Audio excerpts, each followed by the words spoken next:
What's up, guys? Welcome back if you've watched me before. So on the previous videos I was trading mainly the QQQ, which is the Nasdaq 100, and then on my last video I actually used the dollar index. So I used the dollar index, which is the DXY, that shows the strength of the dollar, and then I used that to trade like equities. So if the dollar is going up, the QQQ might go down, which is the Nasdaq, or the SPY might go down, Bitcoin might go down if the dollar is going up. So today, let me show you today. Today is the 25th. So this was the candle that would have something to do with the opening time. So this was the candle that basically formed when the market was about to open, and the candle actually had like a big green push around that time. Let me see if I can bring it back to there. Yeah, so this was when the candle was starting. So this is like right before the market opened, and then as we started to go along, it started to push down red. But I entered on a trade based on this previous candle. So if we go back,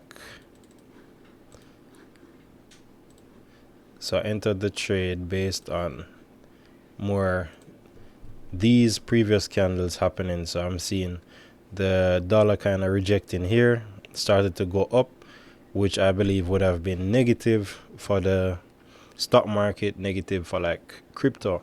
So instead of trading the QQQ today, I traded BITO, which is the Bitcoin ETF, and I had planned to trade it down to like 990 exactly.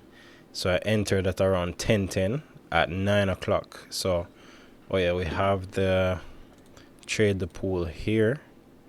This is the platform that I use, so you can see only one trade today. Actually traded with 600 shares of BITO, and the thing with it was, you see I entered at 9:30 here. So remember, this is a day behind and this is 5 hours ahead. So you -5 from this to see the time that I executed these trades. So I entered at 9:30 at 10:10. So I bought 600 shares at 10:10 really. And I'm gonna use, let me get this to stay using always on top. Okay, so right now this should stay nice. Okay, so at 10:10 was the entrance, which is right around there, using purple for the entrance. So here's where I entered to the sell side, right? You can see the market came right back down to that after market close. You see how it's just like messed up. I believe it's gonna go down probably next week. They probably could have more control of the market, being that not a lot of people were trading today, right? So I basically entered here, and then I sold at 10:20 when it seemed like, let me see when I sold. I sold at 10:26. So I'll mark that 10:26. That would be on the 10 o'clock candle. 10:26. And I sold exactly at the 10:20 price. 10 o'clock candle. So this is the 9, this is the 10. Okay. So 10:20. I'm using red for that. And I'll get rid of these. So basically I entered here for the sell side and closed it out there. The reason being that the candle actually pushed above these previous highs. So I figured my trade was invalid at that point, and I just decided to exit. But look at this now. So you have the 10 o'clock candle here. Look at the 10 o'clock on the dollar. That's another indicator to me. So if I take off the replay and you look at the 10 o'clock candle, and this is this big red. So as soon as you have a big red on the dollar, more than likely you're going to have a push up in equities or Bitcoin or anything like that. So I was trading Bitcoin. So when you have a big push down in the dollar, you're probably going to have a big push up on like stocks or anything like that. You didn't have a huge push up on the QQQ, but because this is the 10, but you still got a wick up.